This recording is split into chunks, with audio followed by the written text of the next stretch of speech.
Hello everyone, welcome back. My name is Lynette from Humura, and today I am with the wonderful Miss Amelia. I won't say too much. I'm going to let Miss Amelia introduce herself. Miss Amelia, you're most welcome. Thank you very much, Namoli. I'm so happy to have you here today and to have a conversation with you. You look it, and I really see that depth. I look happy. You do. Right. I wanted us to start with like an intro, because there's probably people out there that are not familiar with your face. They have not been blessed as I have to see you. So yeah, a brief introduction on who Miss Amelia is. Okay, so my name is Amelia Mbotto Kyaka, and I am a theatre practitioner with a particular pending towards a drama. But I used to dance, and I understand one or two things about music, especially music in the bathroom. Yes, yes, finally, people that have concerts in their showers are getting their flowers. It's a whole skill. I support this. Thank you very much. But yes, back to theatre, you will mostly find me directing plays. I love to direct plays, and I do act. It's been very many years, but I do act. And I write plays. I've written not very many plays, but yeah, I can write a play. It's the hardest in all my discipline of theatre, but I do. I've done a couple of children's plays, done some for church, especially, and a few just for workshopping. Yeah, but without a doubt, that thing that gets me stretching and yawning so beautifully is directing. Yeah. That's so beautiful. Where does this come from? Where do you stem to say, oh, now I'm going to become a theatre practitioner? I don't think it's a very conventional job, or like, it's not something people will look at like, oh, I'm going to do this as a career. Well, interestingly for everybody else out there, I have met very many of them like that. And I think the frustration is when you now tell them, oh, now we have got to go and learn this. When you attach studying to it, then they kind of like or have to rearrange their schedules to see how does the studying fit in, because I've met very many talented people by just working with them on set or on a stage, from stage managing, and then next year they invited me, please come and see my small little production, you know, and I'm thinking, but we were just stage managing the other day, you know. So there are very many out there. What I just find is now when you start to speak to them and say, we've got to go really serious, the step-by-step growing into this, that's when it becomes a reality for them, and they're thinking twice. But I'm so grateful for the many different movements recently that are encouraging. Many hubs are really encouraging the young guys or the older guys to come, let's do this together. You'll get a hands-on, but later on we'll encourage you to also go into the systematic development of your of the craft. Was that something you had an opportunity to do, to study deeply theatre? Yes, I did. Before that, I have a background of a school that really put the performing actually and creative arts at the forefront, and that is Namasagali College. Yeah, I know you're nodding. Yeah, everybody hears that. Yes. Every time I meet someone that's very effective with arts, they tell me they've come Namasagali. Exactly, so that's the background. So I don't have to explain longer than that. And that, you know, got us in. So every time we'd prepare for our inter-house competitions, what we have as the music, dance and drama, it just came easy peasy for me. And I remember one of those times was I was called on for my house. I was Lion's House, and something had happened to the writer, the script writer, I can't remember what. And then in the very last week when we were supposed to hand over our plays, this person was not ready, you know, and they just, so one night is communicating, no, we'll do this, you just add up, no, can this one say, in that particular adding, I took interest and I just kept taking notes, you know, like how a secretary takes notes, and went back for about 1 or 2 preps, and I came back to them, so I'd write at night and said, let's do this play.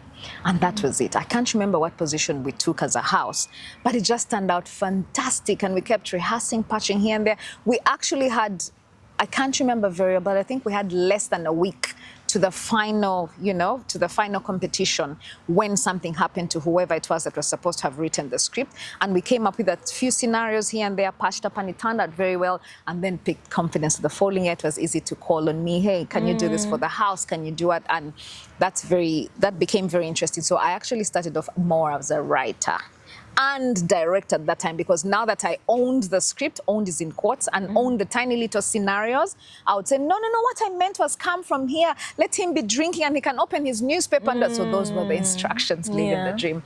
But my friends as well, right from senior one, always remember me as telling them stories after prep. We always had a few, I can't remember how long before Lights Out. And that time so I'd start with a real movie that exists. Few minutes into the actual movie, my own things start to come in.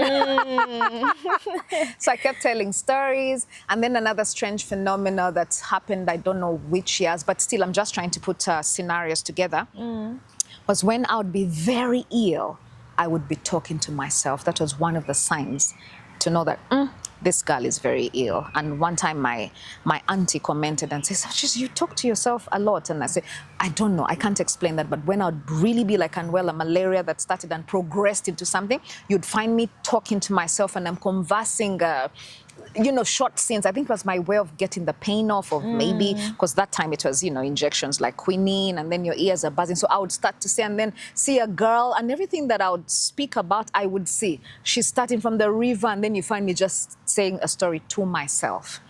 So that happened and I didn't notice it then, but later as I'm opening books to kind of see how this started, I think it was my way. So you add up to just writing and always following through what you write to the dot and then talking to yourself when you're very ill. And I would talk because I'd be seeing scenarios going on, I could hear a gunshot somewhere and then I just start speaking about that and then it's a shot and then I imagined that and this is captured. So that was a trend, I guess, bigger than what I could have imagined. So when I kept being trusted, even when I moved from Namasagali to my next school, I was entrusted with the Ministry of Entertainment. And the more I watched... The past kept shaping itself. Exactly. So when I came to university, I remember I wanted to do Bliss in our years. That was like the rocking course. And I didn't get there. I missed it by a few points. But I think below here, I had just said, okay, let's go do this whole drama thing. It was also appealing, but that was not my first love because I'd been practicing it and thought it's the obvious.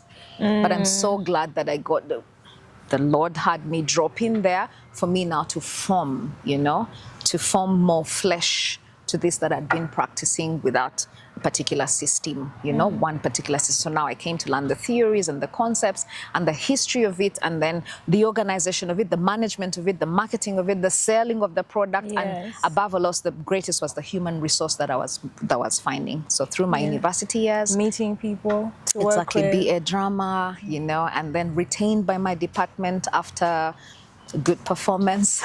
So the book said.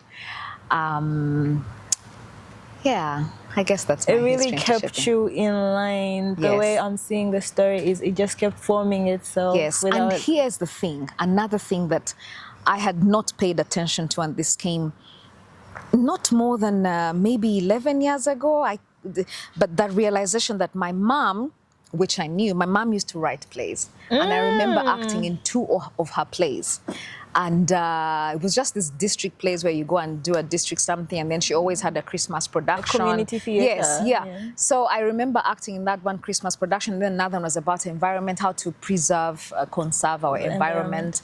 And so she had scripts here and there, and she had a very favorite uncle who together they would write these, and he knew English, and they would write speeches for the district something officer, I don't know, D or D. So they were into that, and I kept listening to them at night as they were fine-tuning speeches and then coming up with scripts and etc. and singing their way through. But then my dad as well, my dad's background is a film documentarist and producer, and eventually one of those who opened the very first people with Radio Tanzania. Very many, I think they said 1968 or something like that. Yeah, so when I patched this up, they had nothing to do with influencing me, so I thought.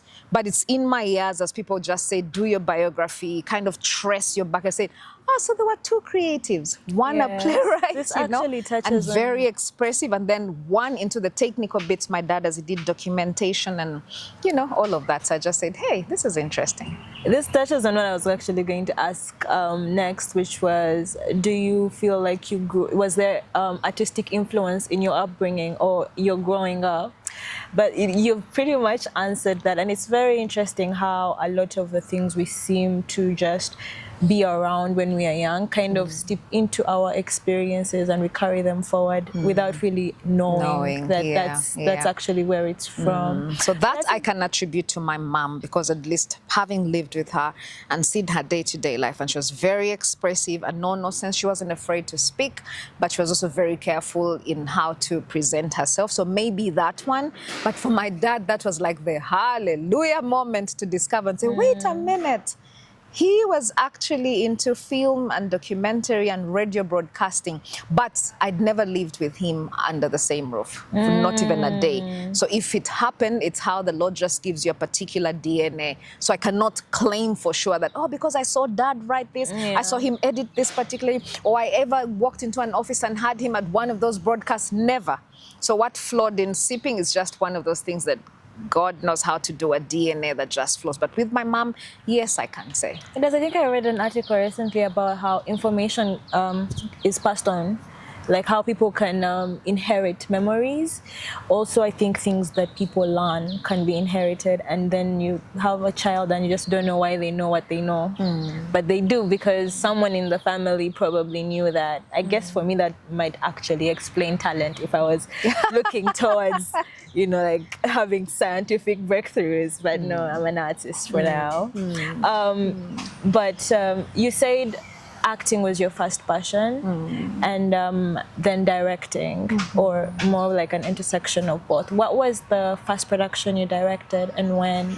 Wow, that's the school production that I've told you that I can't remember the title. Exactly what it was. I don't remember the title, I don't remember the story, but that was way back in school, like I said. This, we're looking at what, the really early 90s.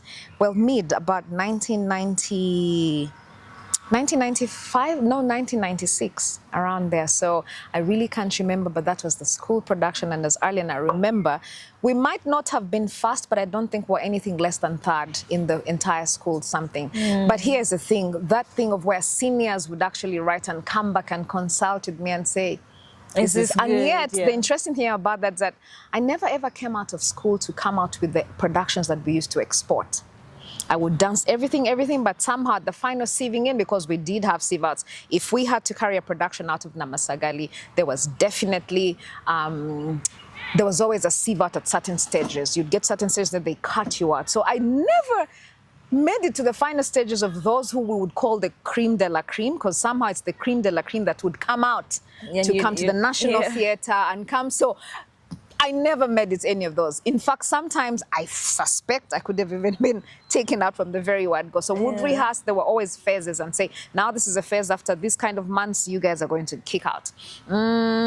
You failed to get this particular dance and etc. And those things kept getting me to cow. So my pendulum dropped more to film, because we had Saturdays when we'd watch films. So after those films, I'd come write my tiny little thing. So a pile of those tiny little things picked out of the influence of film would then make up the script for my next year's production, because this MDD would be like once, the Interhouse. So that's my journey around. Very interesting. It was not that I was so intentional at this. I was timid. I thought I was very shy, which I am up to now, but unfortunately, people don't think that I'm shy. Yes. It never cuts anybody. I have been in places where I tell them that, eventually I mention it, that it's because I was shy, and everybody's shocked. But that's my masking. So writing and directing just keep me out of the forefront. And many times, even after directing a play, it's pretty much difficult to find me at the cameras, at front of the cameras. You know, it's something, what night, red night, and then take photos. It's very rare. You could actually go into the archives and rarely find it. But I love it when people shine and then you come and look for me at the back of the stage where we still need to get everything prim and proper. So in the real sense, I really actually am a director. You don't get to see them unless you find them on their chair, and the very good ones, yeah, you won't see them at the front. And I think I take that up. You know, my favorite director is my mom. Because my mom loves to sit on a chair and direct. Did you clean that? Did you clean there? I'm seeing dust, you know. She is a powerful director on it. I don't think anyone can pick my mom, but I guess you're up for the sport now. But for purposes of those who now just want to know, okay, when did we get to know? Because that is in school, and maybe it's only my schoolmates with that kind of memory. But here, when I did join the university, like I said, I had tiny little other pieces from church, from here, from there. But at the university, I remember for my final production, I did Tom O'Mara's The Exodus. And that time, I remember the lecturers commenting after the play. I think we were, I can't remember, was that done in Sironko or in Mbale? I forget where we were for my final production, but I remember two of them. One is deceased, and he was even really from the music fraternity, walking up to me and saying, I've never seen a thing like this. I have been at the department for years, got the opportunity to meet people who directed. I had never seen anyone direct this production like you, The Exodus, you know, by Tom O'Mara. And then our lead also, the lead examiner, who now is actually from the drama field, walked up to me and she said, you just missed getting 100 by a minute. Oh, why? What exactly, and that was my expression. So first of all, it was, yippee, I just missed, so I must be 99 and etc. Yeah. She gave me a 98, and she told me, you missed it just because I said, it just cannot be too good that there is nothing to falter you on. So I'll just reserve the 2 marks for my own conscience. So it was 100. But we have to be humble. We have to be humble. She just said, for my own conscience, because there was just nothing to default you on. So just to let you know. You know, I'm going to speak from the perspective of there's a lot of people that have spoken highly of your work, and I'm hoping that you also regard your work as highly as others, because I feel like it's a common thing, imposter syndrome, with creatives to feel like they're not as good as other people are putting them out to be. But if so many people come together and say, oh, you're doing amazing work, Amelia, then there's definitely something you're doing. And I want to know, what is your work ethic when it comes to the creative arts, to performing arts, and to directing? If you're putting your time and attention to a certain production, what is the ethic? What are the things, what are your standards for yourself? Your standards for, first of all, I'm so tempted to ask and say, is that what you've heard? Is that what people have said to me? Yes. Are you joking? When you first sat down, I said, I am so honored to sit here with you. I am so happy that's to very be here with you, because I think you're a wealth of information and experience, but also you do really good work. You have the type of work where people see and be like, the person that did this work loved this work. It's not like they were forced or they're doing it for the paycheck. They love their work. Thank you. Yeah. That's encouraging. And what can I say? What takes me into getting all the accolades that you're talking about? I love people. I love people. I really, really love people. And I'm just frustrated that I cannot express this every day, every moment. Why? Because then the natural bit comes in where I can't respond with love because you frustrated me over something, or I can't because I'm incapacitated, maybe financially, or the state at which I'm in, emotionally or psychologically. But I try, and that's because also that's how I want to be treated. I want to be loved. I want to be respected by default. So when I'm cocooning myself in a corner to think that I'm so mad that I'm not going to reach out to Namuli, I'm so mad, then I remember and say, a week later or a month later, when I'm going through my own stuff, I say, I'm longing for someone to reach out to me. And then I'm reminded, but that's exactly, you didn't do it at that time. Instead, you responded to Namuli in madness. So she wasn't ministered to at that moment in her time of need. So give me one very good reason, and those are voices in my mind. Give me one very good reason why someone should reach out to you right now. I say, because I'm lonely, because... So every time I remember that this is how I want to be treated, I end up doing it without, because I keep saying, let me put in my account somewhere There's so many things where you've reached out, you've turned out, but you've also understood people, so that in my time of need, there is a place to withdraw. And I've realized the older you grow that there are very many times of need in our life. Yeah. So my social capital, my intellectual capital really is on people. I'm not one of those who you would find saying, you know what, it's okay, I can do without people. I can't confess that, because I realize that socially I get better when this, and it's not that I'm a party person, but for me, an encounter just one time with you, I always want to extract the most important. That it's just me. I don't want to leave a moment just like that. So I find that when I am directing, and let's say it's a cast of 7 people, and then 4 stage hands, and then 2 lighting crew and 1, I'm just like, wow, it's a whole team of 21 experiences. For me, this is an honor. Because for one, I find that they speak something that ministers to me financially. Another one, it makes sense to me intellectually. Another, it makes sense to me just to kick the steam off. So I just say, I cannot let this opportunity pass of 21 experiences in my single life. So that's why I am very personal. And yet, in my 21, I will make sure I build relationships with the 21. The 21 can take a piece away, and almost all of them will swear and tell you, I swear I know Amelia, the 21. But you see, while I'm giving of myself, I'm giving them to experience me. I'm taking away from them different experiences. So it's always, it's a team of 48. I must reach the 48, and I always want to know, how many do I have on board this time? Even when you introduce one tonight and you say, I'm so sorry, this guy's just fixing sockets and etc. I want to know who it is that we've brought on, because we've built this for 3 months, the rehearsals and etc. I want to know who it is that's just done this particular socket. And when I have the opportunity, I introduce myself and tell you, this is it, we're a whole company, and you need to fix that to be able to illuminate the entire production. So your fixing of a socket is not just fixing of a socket. It's getting introduced in the big family that has a picture to show tonight and a story to tell. So that's my wealth. And so that's why everybody around will be swearing that they know me and telling you a thing or two about me, because I love to connect. That's the greatest wealth. It's the greatest wealth that you have at play. Yeah. And the thing of making everybody feel very valuable, which is what it is. So before I make you feel valuable, I work at finding out what are the aspects of value that I can get. And many a times people don't even know that. So by the grace of God, when I realize that, I tell it to you how precious you are to this, and how you're very important in helping us have the big picture.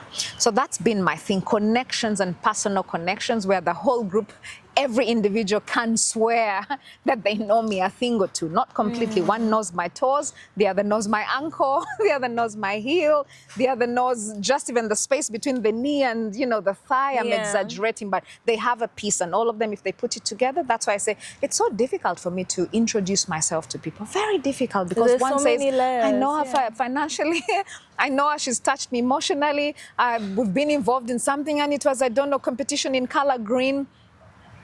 That's the bit. I love to give you something that's very vulnerable about me, so that you hold on to that. Why? I know once you hold on to that, then you let yourself loose to me, because I want the whole of you in this. Yeah, so that's the dynamite. When you touch people in their sports, they will give you the very best. I think this resonates deeply with me, because I've seen it so many times where people want to be the same thing for everyone, and you have this identity crisis when you're not the same thing for everyone.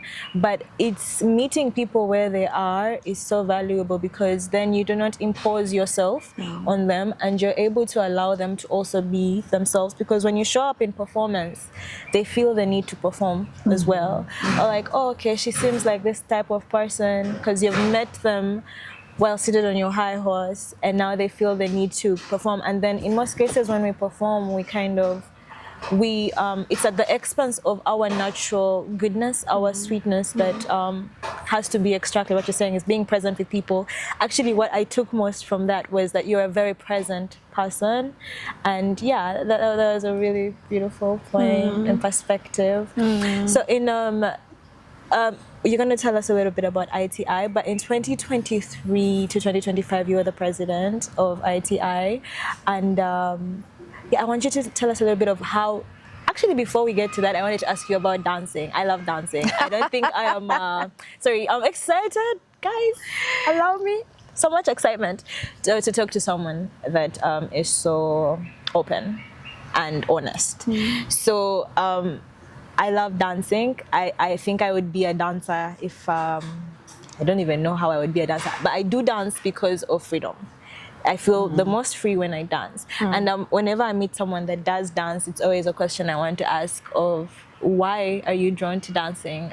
Why is this something you do? And how did you come to that? Okay. My childhood memories are, well, almost like every other child of that early time, the 80s and etc., where there was really dance, and the revolution is the break dancing, and it was happening globally. So dance was very appreciated, but also in Africa, we come from a dance community. Yes. We actually express ourselves and tell our stories and do that in dance. So my childhood memories of dancing Christmas time, and my family really encouraging that. We'll dance and, get money for it. My grandmom always giving out giving money. you money. Yeah, exactly. So we knew that was it. So dance, I just thought dance is part of it. But now when we came to the structured beat, where in school it's learn them, I don't know at what level, what knee, which toy is going with which drum, I don't know what's syncopating, etc. When it came to that, I still realized that I loved it. Like I said, I like really to avail myself. So I availed myself for our inter-house competitions, school and etc. And like I said, that whole thing, maybe it was a way of a shy person finding out an avenue, and dance provided itself. But there's something I also love about instruments. I don't really play instruments. Actually, I don't play instruments, only the drum. But listening to them, I would always say these are talking instruments, like talking. You just sit somewhere and you listen to instruments and they're talking. And so dancing would become as natural as that. But then, like I said, I really had support from Namasagali, like great support, dancing, and then exposed. So in primary, exposed to the traditional dances. In secondary, you're exposed to the, contemporary of what we so-called. That was nice. That was my way to relate.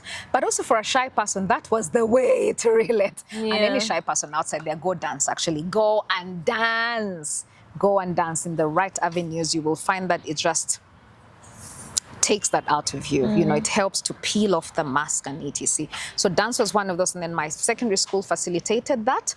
The rest is really history. So when I joined the university, I still found Father Grimes at the university, and this was familiar facility. Oh my goodness! So the whole desire of carrying on what you had missed, because I changed my A-level, so I missed those 2 years of that kind of activity. So when I found him again at the university, it was more than welcome. And yet I was not even doing dance. I was strictly a Bachelor of Arts drama student, But I kept going for the dance lessons that some of my drama lecturers were concerned, saying, are you doing dance or are you doing drama? But because I'd found familiar faces, I'd found Miss Evander, Grace Evander, who'd really been a very nice one and tough one back at my O-level. So finding those faces again, they welcomed me, and actually I became like a need, like when someone says you're a need. So I was a student, very easy to demonstrate to those who are coming in dance without much of a background of contemporary dancing. I became a need at the university, where they would call me in for this dance and then say, just demonstrate. We're going to choreograph this and this. Can you come and help us? So Miss Ivanda still held my hand up at the university, and other people who I found. And of course, because the university, you're now not just doing contemporary dance, then I was reintroduced to the traditional dances that I'd left way back, And so, I just picked on the desire came like that. Do you still dance? In my bedroom, yes. I don't dance professionally. It's been a while. The last dance is about I don't think everything has to. Capitalism is. I have so much bitterness around it. Though I understand it's the system we're in, and we are all kind of surviving around it. But I'm trying to get back to a point in life where I do some creative work because I want to do the creative work, as opposed to I have to perform it for someone else, or I have to. Okay, let me change my question to, would you like to dance?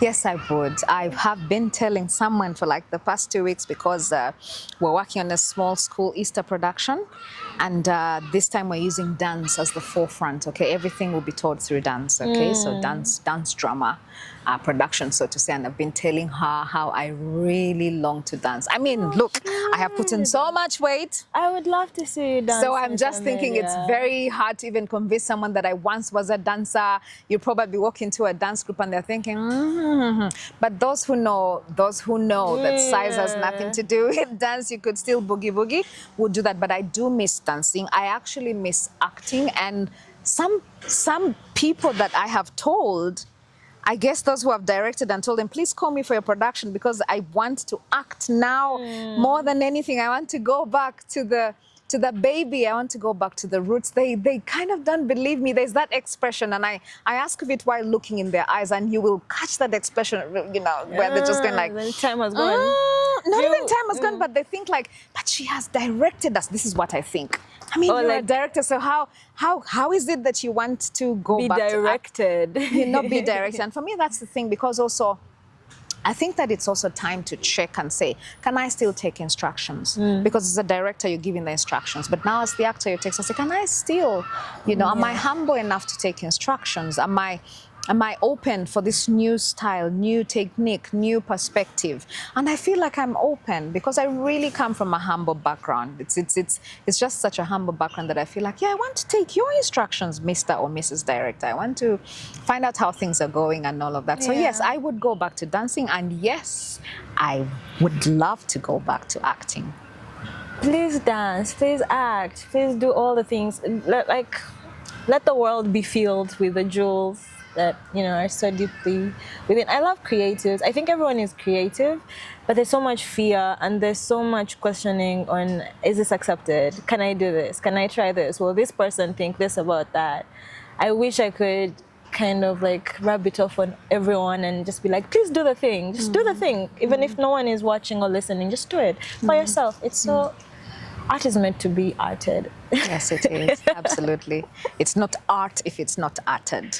Or it's not art if it's not done. If the it's art in your of mind, something. yeah. The art of something has got to be done, or it's got to be arted. That's why it's the art of something. Anyway, yeah, so that's, yes, I would. We'd be very happy to see you act. We would be very happy to see you, you know, dance. Help me tell the people that I want to do that. Please, people. If they don't believe Amelia me. calls you to watch her act, please go. If you don't go, Yeah. you'll see me in your dreams, the sad, scary ones. I really do. I miss it, and because I think that what's happening now is so vibrant. It's so different from where we come from. So I want to be part of this different thing. You know, it's really alive. It's full of so many ideas. It's the let's go now. You know, it's not the it's the let's go now. It's a fantastic result of so many cultures. It's a fantastic result of so many places, so many atmospheres, so many seasons. You know. So I feel like I want to be part of that. Do you feel optimistic about where the creative industry is going? Absolutely. Right now? Absolutely. Absolutely. I'm not one of those who has subscribed or even intends to subscribe to this whole notion that theatre is dead. Oh no, I actually look back and I say, I don't understand what you're saying. Pardon me, help me understand that theatre is dead. And then they'll bring all these kind of reasons and I'm thinking, no. It's just having a transformation, which it should be because it's life, and it's having a redefinition, which is they'll come and tell you, no, but it's in the digital era, in the era of film, and it's. I'm saying that's why there's a readjustment, and you think that it is dead. It's not. It's readjusting. It's transforming. It's translating itself to remain relevant because that's the motherboard. Everybody else outside there, or all other systems, or all other innovations, are children of actually what theatre is. So theatre has decided, all right, if my child is asking me to go to a dance hall, I cannot say, oh, it's my age, I'm 70, what will I do there? I am going to a dance hall. If my child says, come and accompany me to this, I don't know, stepping in the pedal like a little child, put on your wheelies and step in the waters. Mom is now coming to step in the waters. That's why she's everywhere. But because you see her original, traditional, empty space, and you think because it's empty space, no, Mom is out there in the field trying out what all the children have invited her to do. So it's a redefinition of theatre. In 2022, you directed Merchant of Venus. I'm very curious to find out if this was your first major production, that you'd say a major production. No, I had several what of was them. your I had first major Semitego, The production? Hunter. I had, oh my goodness, it's a whole list of them. It's a whole list of them. So when you say major, I don't understand what major is. Like I said, it would... like something that we'd say Merchant made you of Venice, for me, is one of those that you'd say the redefinition of theatre, bringing back an old, a classical, okay, and an a ever-time foreign classical. Exactly, and bringing it back to our audience. Yeah, how are you able to translate that to something that Ugandans can maybe relate to and understand and digest? So I do love Shakespeare. I appreciate Shakespeare. Actually, for one of my qualifications, I had to do something where you study characters intently, okay, and find out the essence of them. And I discovered and said, actually, as one of those who just said, but was Shakespeare a man? Or, and I don't mean man of like gender and blah, I mean human. Yeah. As a human, something about this feels... Not from here, otherworldly? Yeah, if I used to believe in aliens, I would think someone out there was monitoring. This is just, it's such a nerve of intelligence. Shakespeare is such a nerve of intelligence that maybe one time I may even subscribe, I fear, to say that I may even subscribe that these were works written severally elsewhere, and then combined, you know, and then combine them, because one play of Shakespeare to just address several other things, it's just it's. But then I'm humbled again to remember that we are fearfully and wonderfully made. So it's possible that one human being can be that complex, but he's very complex, or he was very complex in this thing. So when we just had that Merchant of Venice, I looked and said, how can we make? Yes, it's a classical, but how can it be relevant to the issues that we are going through right now? And it was not just right now of Uganda, because Uganda is so broad, but say what's happening in theatre now, and with the kind of actors we have, how are you going to get that this thou dost betweaketh me and turneth my lady? We don't find ourselves calling each other my lady, not even anymore, at work, not even your husband will call you my lady. I would subscribe though. So because we don't have in the common, but yet what is the alternative for my lady today? Without necessarily, you want to retain my lady because of the issues of it being classical, but you want to find a translation that is contemporary with the same richness of my lady. And so I realized that I might not achieve that in language, but it could be in postures. I couldn't achieve that maybe in the length of the lines, but I could achieve that in levels of relationship, you know? So I figured and said, how can you speak poise and hold your nose up high in a society here that's not going to hold your hold your nose up high for different other reasons? You're not educated, you're not an actress through the yours truly degree to something level, because we had a couple of those from the auditions. Some were invited because they're very interested. Some were like, oh, we just came from this production, so we thought this person can come. So I had all manner of people, and I said, exactly, what is it that we have within us that's going to be as expensive as the English in the script? What else do we have in terms of levels and relationships and interdisciplines that is going to be not as lengthy as all of the other words, but really punctuated in the very sense of a similar script? So it was very complex for me, and I just love to celebrate complex things. One time at the university, I remember a professor telling me, one of the lecturers told me, can't you ever keep something just so simple? It was after I'd handed in a certain assignment. Say, sometimes it's just simple and to the point. Okay, I get it, Amelia. I get it in there. But because of honoring you, I am subjected to have to read everything, because when I'm getting it here in another paragraph, the other paragraphs opens up in another way that I feel like, okay, I would have missed this, and then I'm yawning through. So I have had to put your script aside and first go on normal and then come back to it. Can't you just keep something simple? And that time, I was very hurt, because I was saying, why don't you also appreciate me in my depth, in my complexity? I don't know if it was depth for sure. I don't know if it was depth, but it's just I am unique, and I would love to celebrate my uniqueness. And it's very possible. Here's the win for you. If you step in and come to my uniqueness, it is such a win for you and for me. It's easy for me to say, to feel very safe in you, because I say you appreciated the way that I came. And then I will also appreciate you for having labored to come into my world and pick up of this thing that you're saying is complex, can't you just keep it brief and etc. At length. I think I value everything. A sentence for me is not just a sentence, it's how it's constructed. It's there's details. Exactly. So that's what has helped details. me. I can actually understand that.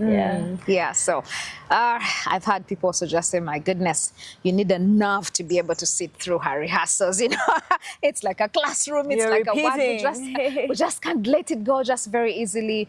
But yeah, that's the beauty of analysis and what it produces. And then after your so many nights of analysis, so many months of analysis, to be able to just come up with something as brief as a miniskirt.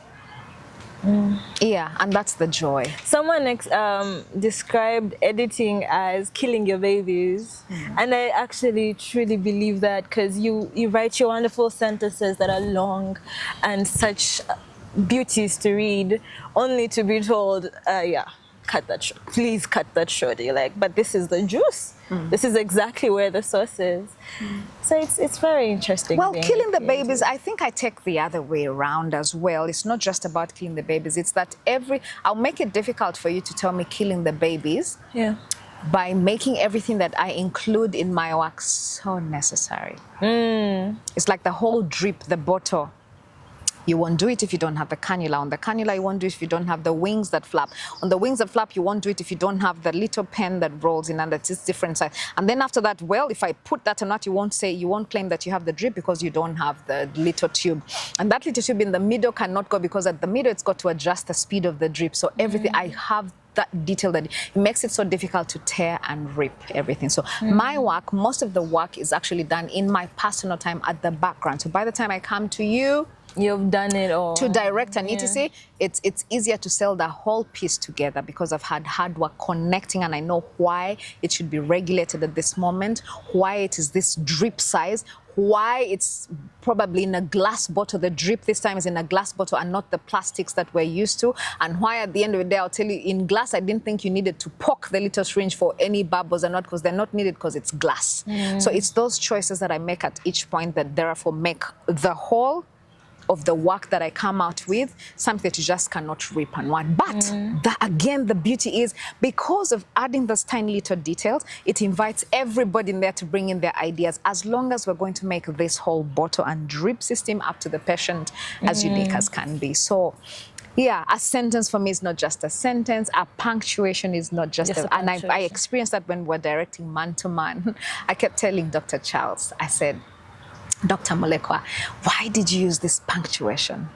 Why? And you know, he would have to think, of course he had the whole bit and he was telling me the whole feeling. I said, according to page 7, when I remember that you stopped with an exclamation mark, why is it that I'm coming to page 10? And the same person who was listening to the other is finally saying this line, but with a full stop.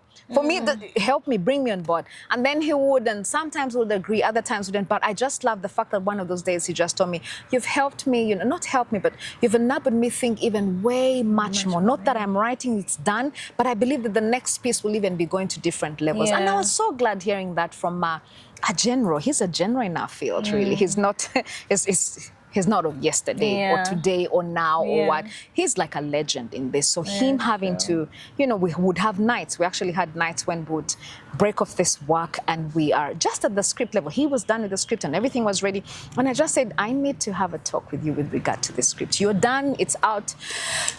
And it's going to be on stage, but we need to talk about this. And then we'll talk about a paragraph. And then he would agree. And at some moment says, okay, I'm going to let you run along with that idea. Then he'll come back like a week later and we'll have to say, I don't really think that idea was what I intended. And I'll say, okay, why? So we kept discussing, and I was very fortunate to have that with him. And that's why it came out the way that it was, as man-to-man. And I'm just so glad that I was able to, thank you. What was your experience, actually? Because you're working with a general. You're working with a very big name in the field, and it's such a deep and intricate piece to our current experiences. So how was that experience? Because I think being a director involves a lot of collaboration and communication and just being so open, but also because you still have to put your foot down on certain things. How was that experience, working with someone that's a bit, I don't know if senior to you, and having to say, oh, actually, this here has to change. Yeah. I guess one of those things that makes him senior as well, for me as Amelia, is he listens with reason. He listens with reason. Dr. Charles actually listens with reason. Okay? So it's not that because you are telling him, there's got to be reason. And with that reason, you have to back it up with things that are in his work. Yes, you're giving an example of Peter's work and John's work and what, but he's the type who would come back and say, but that's Peter and John, that's not Charles.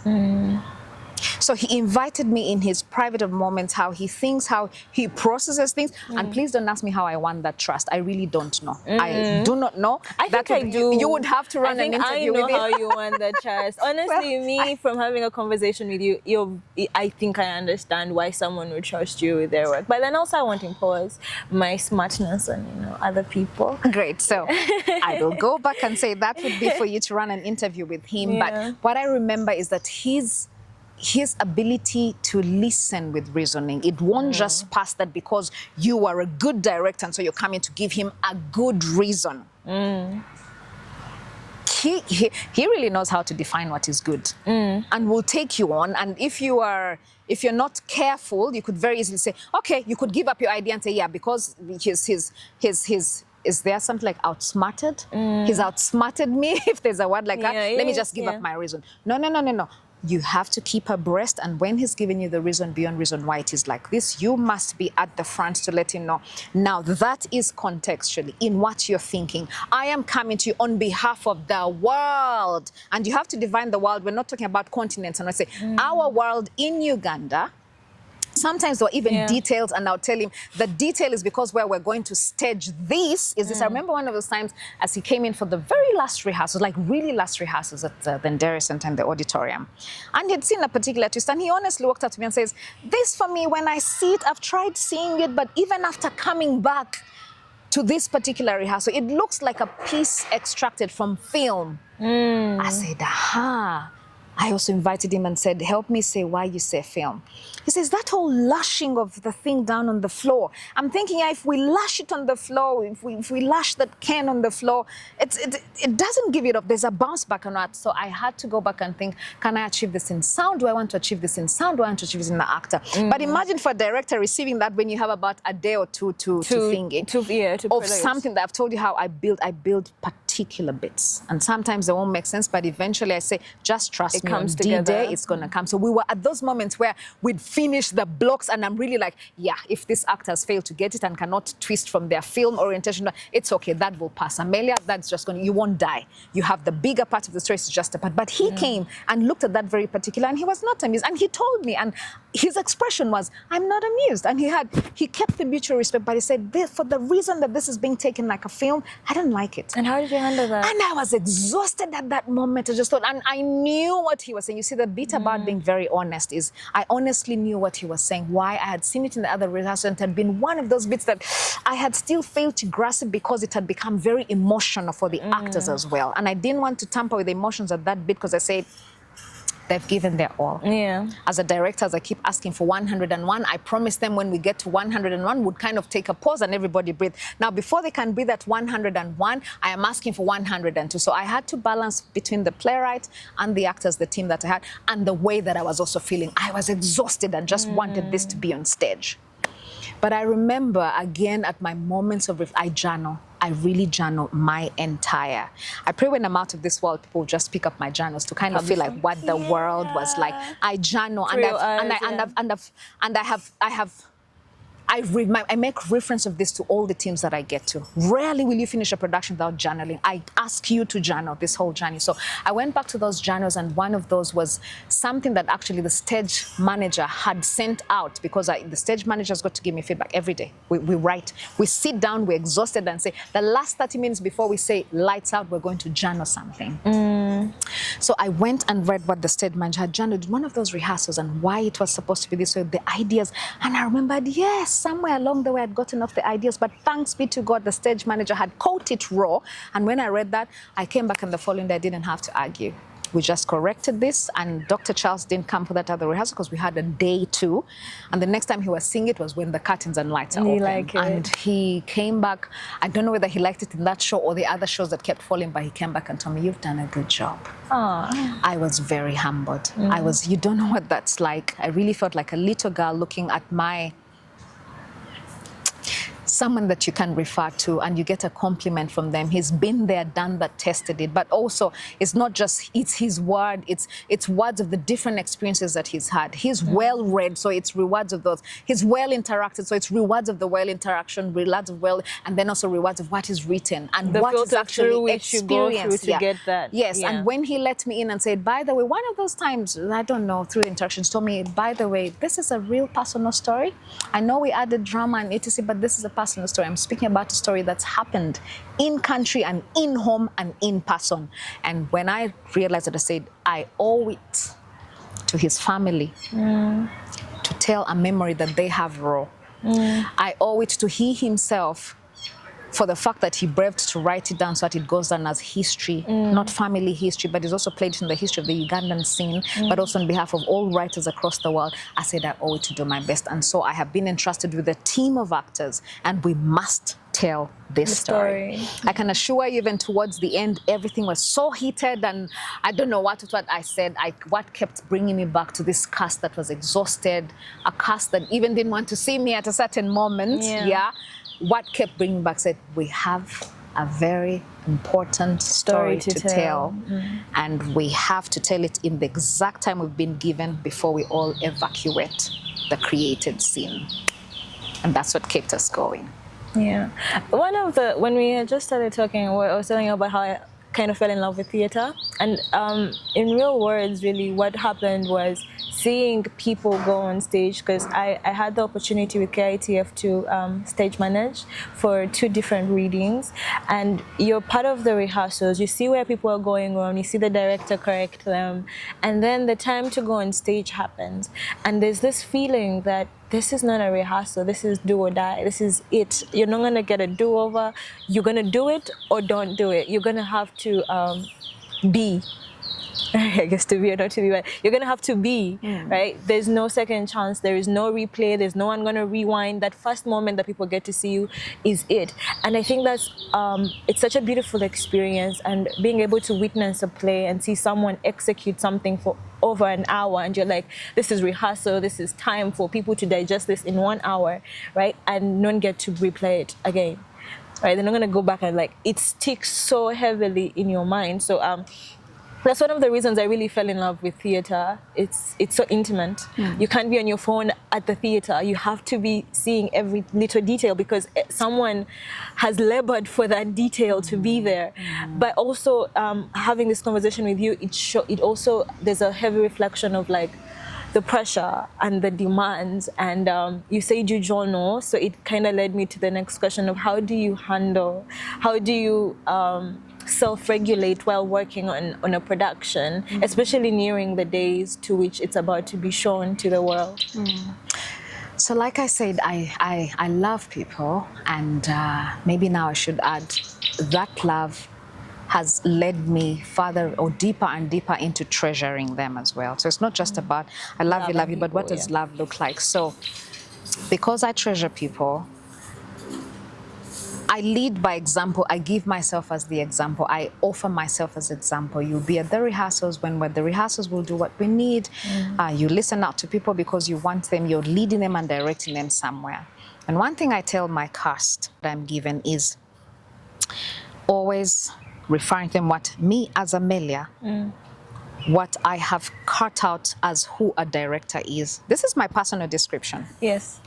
And I share it with you from the word go, so that as you keep going and reflecting, you probably buy into it. You might not take it away as your life ethos, but now, in the safety of my company, we are going to work like this.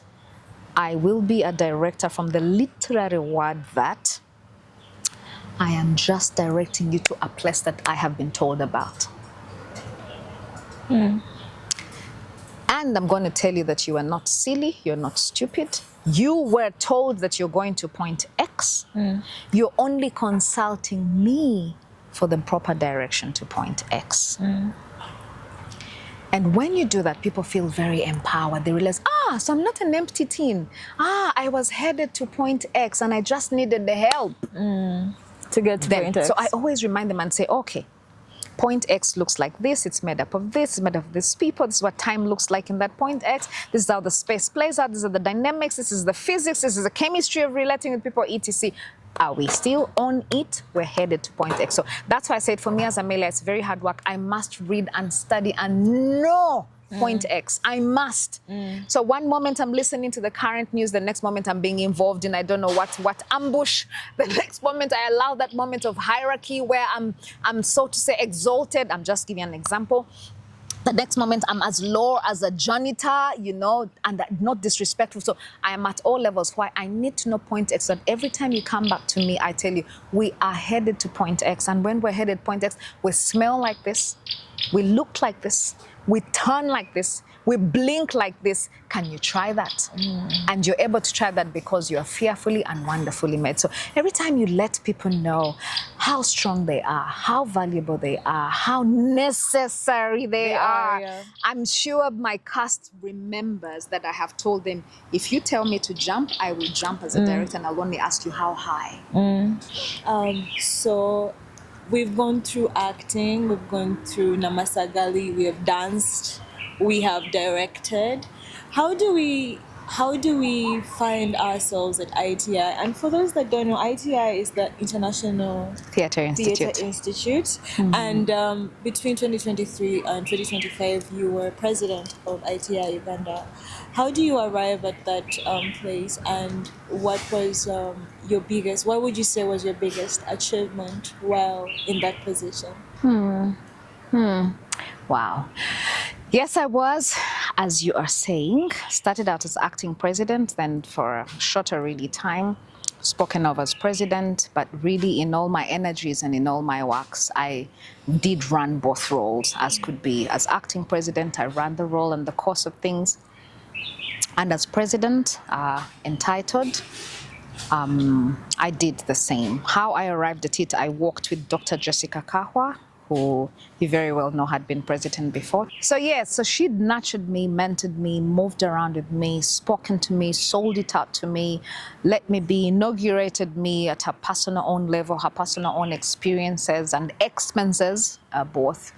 But I'm also like a prodigy right from university. So the spirit, one spirit in service, the energy, one energy in collaboration, the will, one will of humanity with her. So we moved around the continent, out of the continent, in country as she'd do a couple of her projects.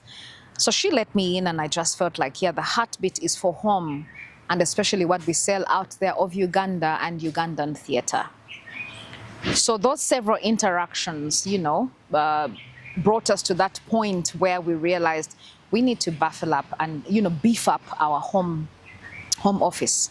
And we are two people who love to move with the reality. So the reality was we've got to get this structured. This is really bigger than both of us think, and all other people.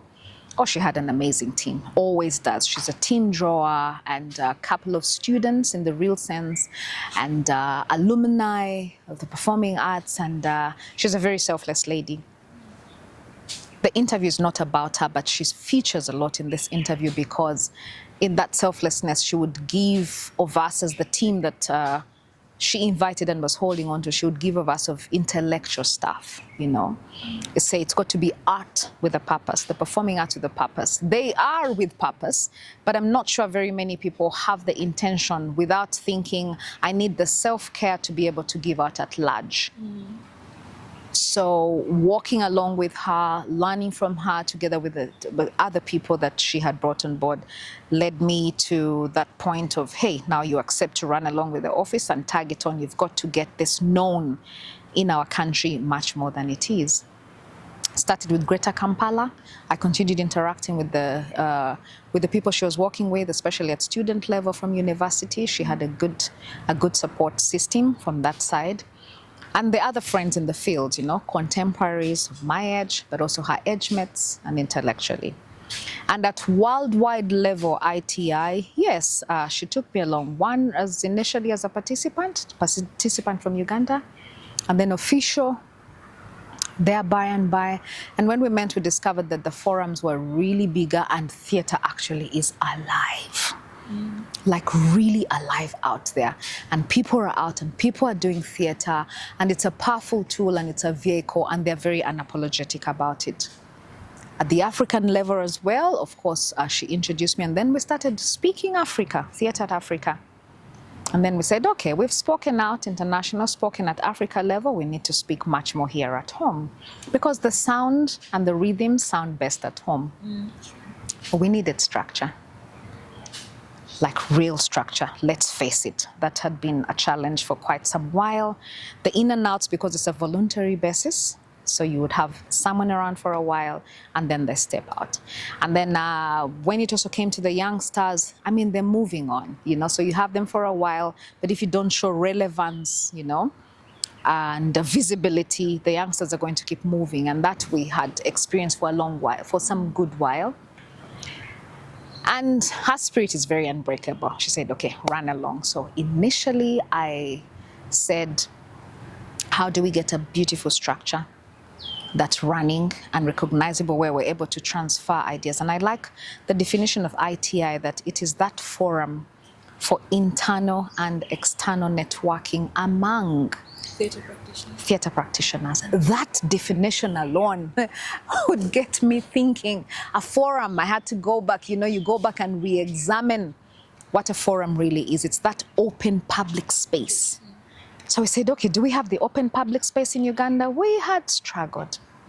We had struggled really to have that open public space because, again, the challenges being very individualistic. When I set up something, I want it to be mine and it will go my way. And etc. We can only meet with other artists when there is a cause, okay?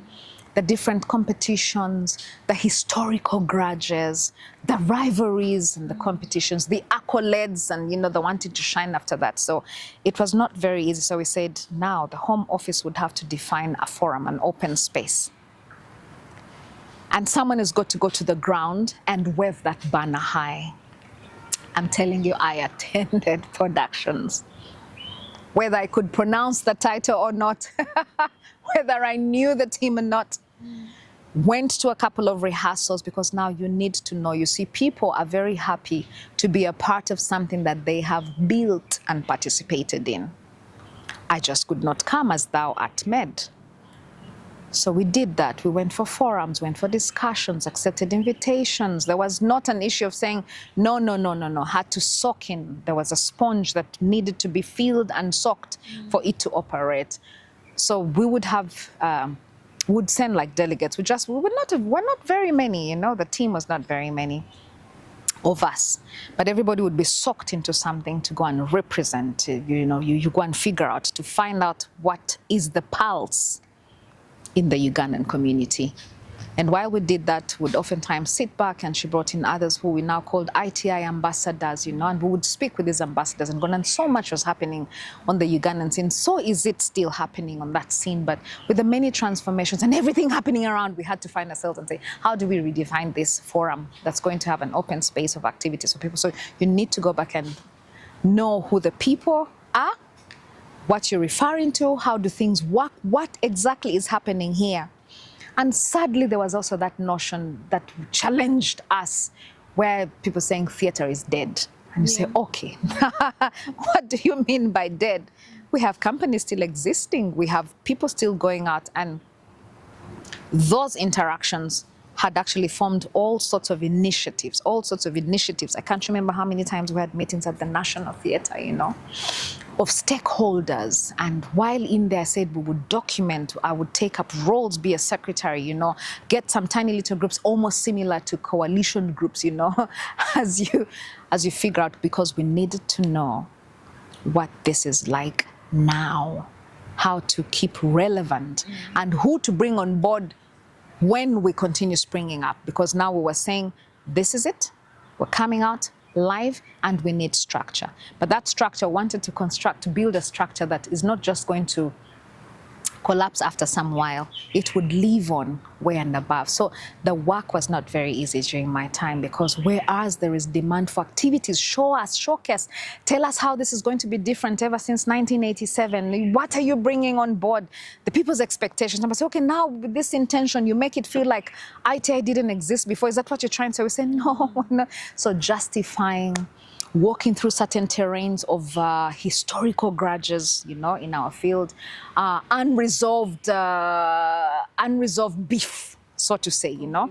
Yes, very fragile egos as well as you front through. It wasn't going to be a bit that would be very, very trusting. I remember having to walk into some places or some institutions on certain projects that they would be, and reintroducing myself and just saying, I am Justy, I'm not asking for anything, neither have I come to offer you anything, especially in monetarily senses, because when you hear IT, I think, whoops, wonderful. So am I going to be in the next project? So can you please come and fund my next project? But when you finally also come up with the real office, because that's what you're talking about, may I please be on, I don't know, this board of what? May I advise? I come with years of this and what? So as we were coming back, having this rebirth, me especially being the representation of the younger voices, so to say, I'm not young, but trying to bridge these kind of gaps, there was that bit of me having to to show up as a trustee, but also entrusted. And it was not very easy. My heart, I don't know how many times my heart skipped a bit. What would you say was the biggest challenge handling that role? The biggest challenge, I think, for me was showing up as the... I'm trying to be very careful what I say. Like I said, when you would find challenges of what new thing are you going to bring? Because there's some that would come out and say, this thing has existed, it's probably older than you. How old are you? You mentioned, they say, yeah, okay, well, maybe it's like 5 years before that, and it's what new thing do you think you're going to do? So having to penetrate through and say, guys, the whole thing is I come to understand so that I may relay information back, because that's the same information that is needed to regroup all of us back to come back. This ITI is for everybody. And even as I come to you, because they would want to push you aside and say, is there any hidden agenda? She probably is coming in to, maybe she's an informant and wants to extract some information, then take back to this because of that total mistrust. So this week when they would hear you've been with this group, or you supported and attended this show, or you gave front to this kind of thing, the other, even before letting you knock on the door, would close it. Say, you see, I told you. They're coming out. So there were battles that I found that were older than me, not just prejudice, but certain insecurities, unjustifiably so, because people had been there, burnt their fingers on the Ugandan scene. And so they were like, no, I'm forgetting about this. We're not going to have these union things again, this whole association. We run along as ourselves, make our name. So you are finding 7 big names, big really name and influential, but no 7 relationships. There were not like 7 relationships, and where everybody is, you smile at the top, but deep down there was not, you were not going to get personalized information because of the safeguarding after having burnt their hands together, but also how things, as people are trying to redefine what it is. So it was not very easy. So that was my biggest challenge, of being trusted. Yeah. Before that, I was coming, exactly, as coming broad. I don't come with anyone attached to me at the back. And even and when I say I'm not speaking to Amelia, I'm saying ITI is not coming dragging a certain thing of this is this particular group. It's not coming dragging us as this is this particular association. It's not coming. We were not coming. ITI was not going to come with so tiny little packages and putting them and imposing them. So having to be trusted that this is something that we need to build together for the good of us, and we're neutral ground. And we're not even coming. There were those expectations of, ITI is the savior. They can finally fund us. We were not going to save in that sense. We're going to realize we need to be self-made, and what we export is totally representation of Uganda. Why? There's also the misrepresentation of what kind of theatre is Uganda exporting. Yes. From the international scene, it was as if that old mind of what comes from there is something about poverty. They present about poverty. They present about HIV, which is illnesses. They present about violence. Oh, so if no, the production was not violent, no, that's not like it. Where's Idi Amin? Isn't that where we've had Idi Amin? Yeah. So those stereotypes were very difficult to go through at the international level. And now we're saying we want to take them here back home. You're not trusted with the group that you're taking out or who you're discussing because they feel like this one's injected this. So that was very difficult for me particularly, when I would have to go and be trusted, or the few team members that I would send out and say, go represent tonight at this. Yeah. So we had some places where even before knocking the door, they would be shut off. Why? Because you've collaborated with someone. So you went for the other festival. You went for this inauguration. So you must be for them. So having to show, but I also love that. And now that's where I said, okay, so if mainstream is still grappling and what, let's penetrate. So I turned everything I could about myself to be ITI first. Like, I am the national adjudicator for something within our performing arts. But having to arrive there and then speak as an ITI official and tell them there's ITI, there's what, it's not just about adjudicating. So that helped me penetrate a couple of schools, you know. So ITI getting on at those levels of the youngsters, coming to many of these stakeholder meetings and you speak, and even when you're challenged, you put a face up front and then you go and cry in your room later. But here at the front's like, yo, what will you bring? So everybody wanted to know what this is going to bring. And that was a huge, huge challenge and how for are you able us. to navigate that? What was a tool that you say, okay, this is the thing that helps me go through? Persistence. We had 2 running blocks in my time. We said, get up, dress up, show up. I love that. It didn't matter how it was. And sometimes I would just tell some of the people, I say, you know what, I don't even know how I'm living on. I cannot afford just this 20,000 to this particular production. And it's unbelievable for someone to look at you and say, 20,000? No way. The president? 20,000? And when you arrive, you think, we're going to buy cartons of water for the rehearsals and etc. But like literally, I would not have the 20,000 sometimes. And it's not even just 20,000 to the ticket, but it's also the plus 50,000 to put into my car fuel. Because also you either arrive in a car, and that's not a problem to sit on a border, but you're not going to sit on a border when after that you open the script and say, tonight would like to say thank you. So it was all that, and I said, I'm not one who wants to keep up appearances. So when I can, I can. When I cannot, I cannot find out. So it was being honest, speaking to people about that. But I just like the fact that of going back to what we call identity and figuring out what is happening on ground through these changes. Because then I knew whoever they are who are going to come in after ITI, they will realize that the blueprint at the very beginning is one who is very knowledgeable about what is on the market. So we now know happening, and you cannot run with everything, but you run with just a few of them. So one was to get back the identity. What's really totally Ugandan? What's on market? What's happening? What's going on? And with that, that builds the very first floor, legitimacy. And then from then you go to the second constructions, now establishment. Because now we had to say, to establish formally, like literally, like you walk into an office and find so and so and so and ABC, they need to have a knowledge that the peak out was because we'd seen people on ground practical and undeniably theatrical. And that has helped us a lot. And I just love what's going on right now, where you have a president who will totally speak one voice for theater, speak one voice for dance, and is not and has them on group, and speak one voice and say, we're coming on with music and we're not exclusive. And for me, that's like a beautiful thing to see going on. But also to arrive somewhere now, ITI is visible. And they've tried and tested and seen you're not attached to anything. You're not for one group, you're not for one agenda, you're not for one season, but you're actually saying, guys, as creatives, let's come together and see what we can do.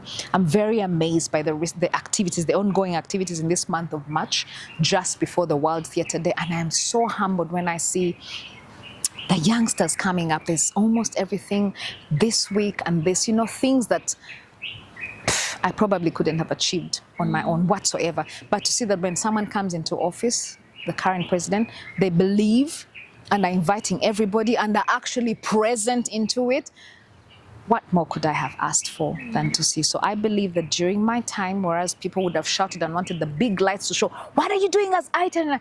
It was very good to go back to the grounds to gain legitimacy, so that as you build blocks, you're building out of knowledge, you're building out of interaction, because what that did exposed me to both the social and the intellectual capital in the performing arts. You arrive and everybody can dust and say, we're dusting our shoes on the same doormat. And that was very, very important. But we're also listening to the voices and not coming as the savior, but saying, now that you have uttered your voice, you have raised a very important point. You must be on board because you're not going to trust me with your voice. I might be interpreting things differently. So come with just what you have said and be a part of what you want to see. And for me, that's like a bang and boom.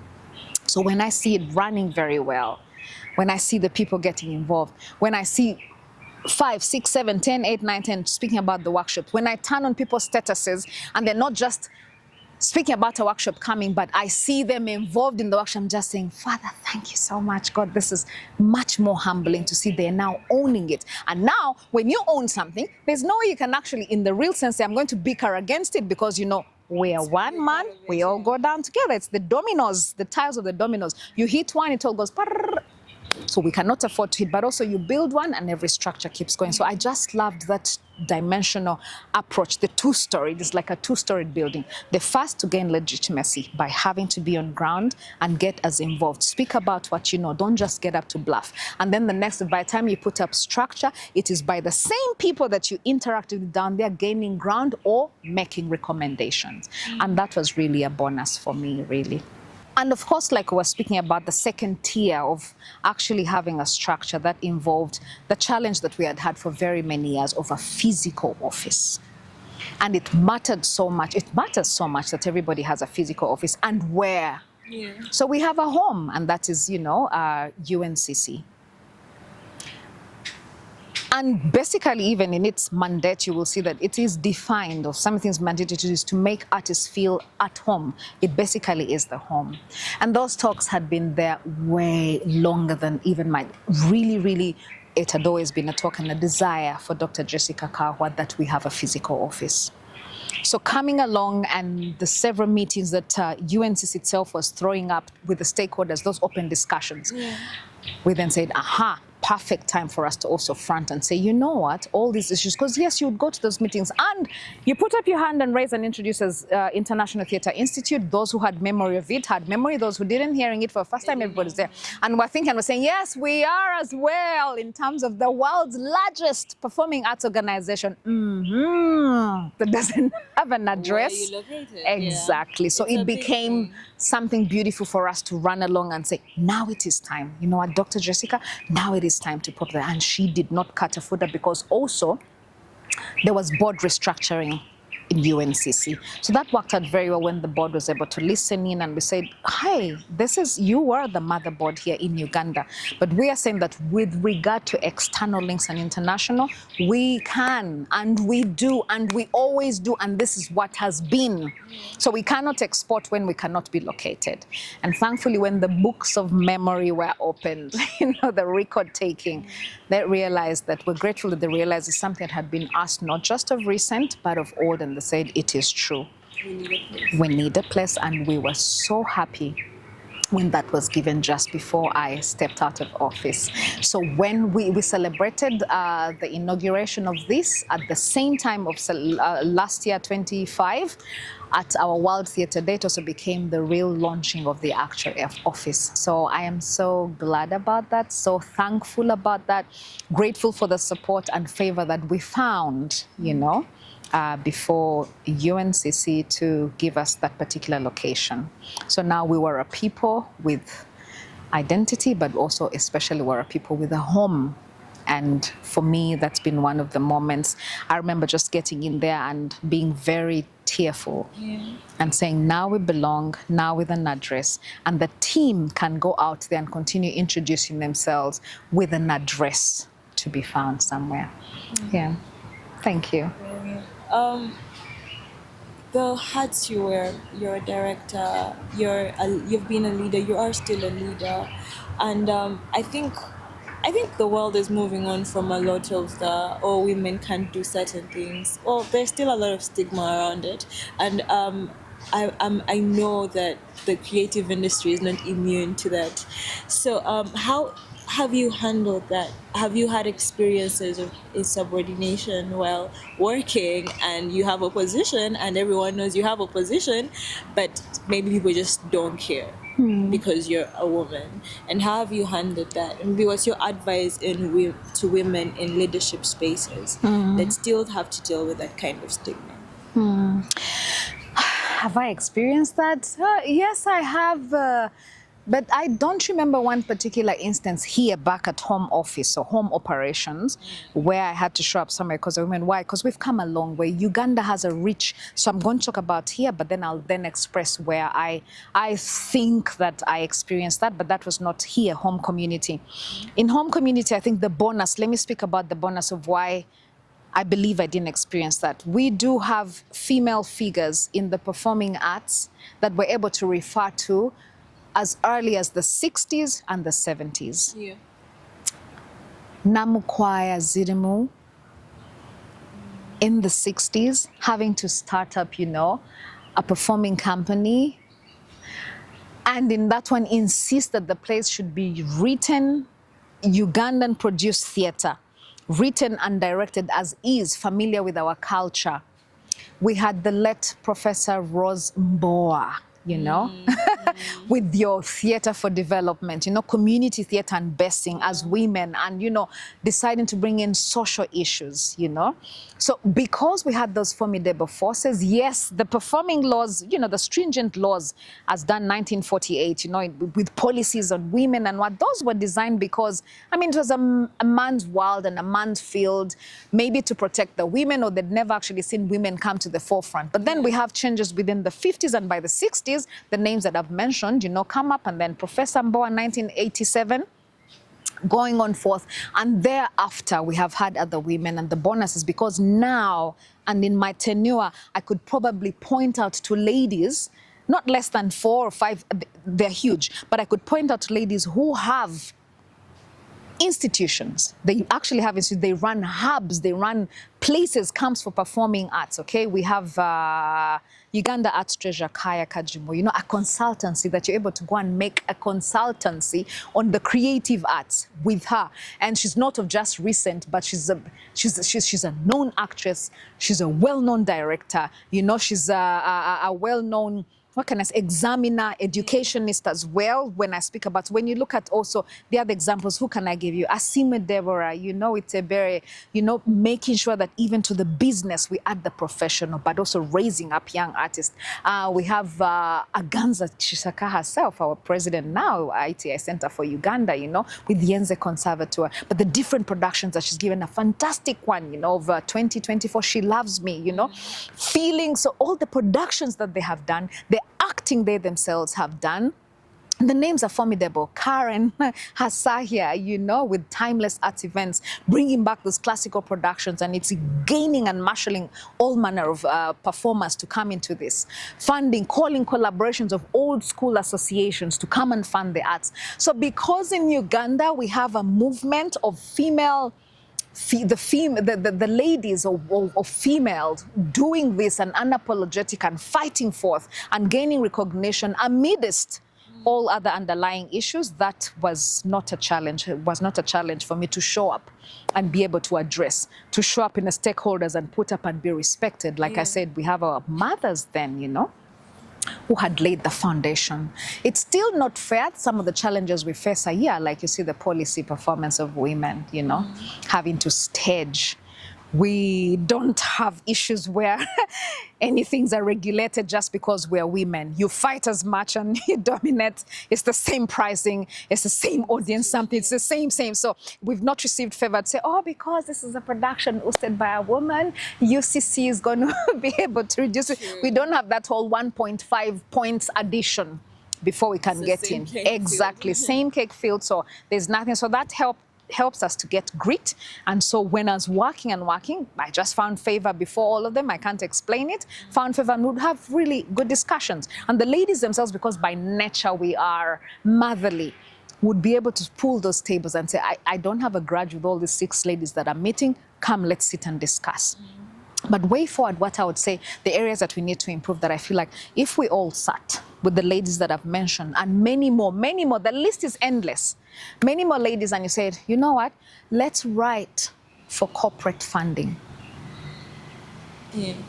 Because you're a writer, you've been into funding for this long while. You probably, as you keep moving for many of these congresses around, you do, everyone come, but let's put it into the pool. That is what would carry us and lift up and say, we are going to move this. We're not going to wait for a male minister to be the one to do the passing. And when finally the female now is made the minister, let's not bicker against her. Let's support and say, guys, this is a way that we can mash it up. So if we all came together, the ladies came together, did corporate writing for fundings, shared audiences. I think that's one of the things that I found as a challenge. Why did my audience come to your thing? Don't do that. Don't put it on social media. But now if you all say, we are going to share our audiences. It's a shared audience, the big fat words, my father's big world. If we can do that, we'll be able to go. So if you share your audiences, if you, do corporate, and then also carry along your mother instinct and your mother nature around to help sieve and better politicize things. I feel like that would be a voice that is very, very representational. Yes. Yeah, not egoistic, not individualistic. We make up, we break up. We break up, we make up. That would probably help us go a long way. We've not had issues where, at least I think, and I make a humble submission, where they're saying, okay, but it's the female directors who are poaching the young boys and making something like how we have heard of it, where, people have given reports and said the male directors, not to be trusted with women. And we've not, the statistics don't really show that women have had. So since we don't have that at ground, then we're able to amass as many as we can and use the motherly instinct to keep the training going, to keep the shining going. A mother is happy when the children excel. And for me, that's one thing I always carry around. I say, I am just so happy when I see my students, when I see those who have passed through my hands, really excel. That's the joy. And for me, those are the tiny little pins and badges and ribbons and ties that I wear along, because I'm just... And I don't think it's really unique to me. Well, if it is, I praise the Lord. But otherwise, if we carry it along from the motherly instinct, we are able to go and not digress. And that's my appeal, actually, to the surviving women in the industry and the trying on. Is there a woman, but maybe a woman that has been a big source of inspiration, maybe in terms of character or creatively in the way you approach the creative arts? Or just maybe in leadership, someone that you really look up to? Like I said, I fear to fall in danger of just having one epitaph. I fear that a lot, because I know that there's something hidden in everybody that I can run along with. And I'm fortunate when sometimes they don't know it and I'm able to share it with them, and then they shine and go. But yes, we have names like those that I've just mentioned to you. We do have names that I look up to and I'm thinking, if I just was able and fortunate to sit with this person, I'd be very glad. So that's why even for this particular question, I'm not brushing away. I fear to mention one particular name. Why? Everybody for me is just so important. But I do admire Deborah Simwe for running on. The thing grew bigger. I admire Kaka Jimu for having been a co-founder as well of what I'm celebrating of Deborah Simwe, letting it on. I so admire Karen Asaya for bringing these classicals where we're all thinking, oh my goodness, we just don't want to have these things lit up on stage again. That's not Ugandan. But bringing them and allowing a Ugandan context and voice to come into these classicals are very fantastic. I look up to Anyanzo. She says, performing young artists, not even just young artists, not an age thing, but come, here is a hub where we're going to give you what you would have paid for thousands of dollars. Here's something that you can do for this number of weeks, and after that, show the evidence of what you've done. I admire Mariam Ndagiri, from staying without being accused to say community-based theatre. Everybody would have run along. She's famous in film. She could have gone where it is. She has stayed here, if you want to say, I'll say the word locally, they say locally. And of course, I hate that word. But I say, oh, the local theater and uptown and etc. She stayed and now gone the extra notch, if you didn't know, of taking this into school trainings. She's now in schools. I don't know here, Kawempe Mbogo, I don't know where I need to see. And now the little kids are also coming into the theater to see what could have been theater that's been budged away, as they were accusing and saying that the young people are not interested in our theater. No, she broke the paces, went at us in schools and bringing them back to the traditional theater spaces to watch, but also taking out things. Now she also has, what is it? Friday Night Lights. Friday Night Lights, yeah, Friday Night Lights, that program, it's, you know, those shows that happen the once a month. And in there, it's promoting the young artists, like the night is given unto you to shine. So your production, your writing, your work. Now that's what the accusation is. Downtown theater, life is happening. Uptown theater, I admire a couple of them. I look at Kaya Kajimu, like I already mentioned to you, staying up to now to the point that now what would even be your own theater company, you get it to a consultancy. Guys, we need to have consultancies in the creative arts. So I'm afraid to mention but one. I go back to the academia and my goodness, which is my background for very many years. And I look and see professors that have stayed and remained. Professor Masin Tangare. Actually, she held me a good number of those original productions that started making my name like old folk tale. I was reintroduced to these grandmother stories through her, and she entrusted me with her PhD. Where she was doing her PhD and she entrusted me with her PhD Propeller, which was a production of Semitego. Way younger, couldn't understand many of those traditional things, but she held on and said, do this. So I had the big burden of saying, I need to make a student, because then she was pursuing her PhD. Say, I need to make this student who is all made up, famous in the world scheme, and such a respected academia. I need to make them still shine in their production. It was so big, huge shoes to fit in. But again, the favor was shining on me, and I'm so grateful to report that that too went on. So it's difficult for me to mention one, because for all of them, I am made up of all of them. I am made up. Every single part of me is made up of all of them, and it's difficult. And again, the trumpeting sound and voice is that, again, if they can all move and flock together, the sky is the limit for the she gender. Absolutely. In the performing arts. Absolutely. I'm so thankful, so grateful that I had the opportunity to sit with you and have this discussion with you. Thank you. To wind down, maybe to conclude our discussion, is there a final message, something you'd like to share with the audience? Maybe a question I didn't touch on that you have, something that you'd like to share with anyone who might be listening or watching? Theater is not dead. Theater is being redefined. Theater is undergoing great transformation. And theater has willing participants. Actually, it has willing actors at different levels. They're very willing. The young are finding their voice and space. The old have not withdrawn. Neither are they just mentoring, but are actually still into the performance. And the world out there is waiting to see what we say is the Ugandan theater. So we actually need to gain muscle, yes, formidable muscle, and export what is only true of a base that will speak and be very, very integral in the development of individuals, of communities, of nations, of continents, of the whole world, but especially of mankind finding a way of interfering with the rest of creation. And when I say interfering, it must be a very, very, very, very, very positive contribution. That is what I call the force of theater with all of us together. That would be my conclusion. That is so powerful. That is actually quite powerful. I wish I could unpack all the things you just say. But thank you so much for sitting with me, Madam Amelia. And thank you so much for watching. You're very welcome. Thank you so much. It was such a pleasure to meet you in this light. You too.